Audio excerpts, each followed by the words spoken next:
Barry, Green Borders Online magazine, Budget Day at Westminster. Can you introduce yourself, please? I'm Chris Bambury, I'm from the Coalition of Resistance.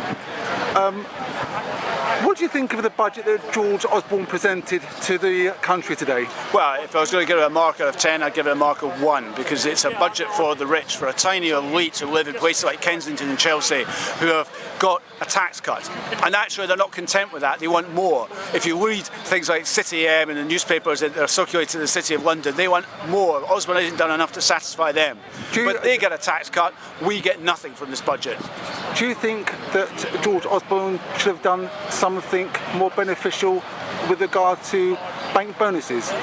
Well, I don't expect George Osborne to do anything about bank bonuses, because bank bonuses are going to his friends, the people who went to the same school as him, who went to the same eat and drink in the same elite clubs as him, who live in the same neighbourhoods as London as him. But something should be done about bank bonuses, because it's an obscenity that the people who drove us into this crisis still reward themselves with bonuses, still get pay increases when our pay is frozen or is being cut, get share options and the rest. The party is continuing for them as it did for the last 2 decades, while we are suffering a fall in our income, whether we're in work or on benefits.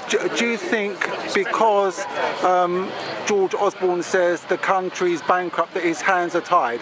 The country's not bankrupt. We are the 4th biggest military budget in the world. We are spending money on war. There's always money for war and for so-called defence. When the country really was bankrupt in the Second World War, we kept spending. We built up a debt which we paid off.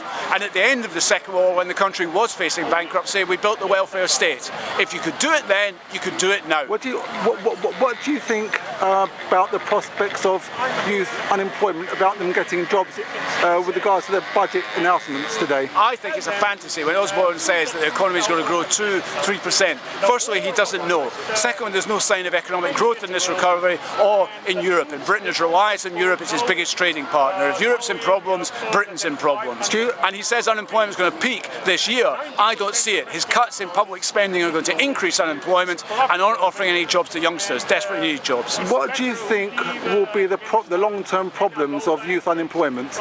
We know the long-term problems of youth unemployment because we've been here before in the 1980s and 1990s. It's another lost generation, because if you're unemployed at the start of your career, it's incredibly difficult to get a job further on.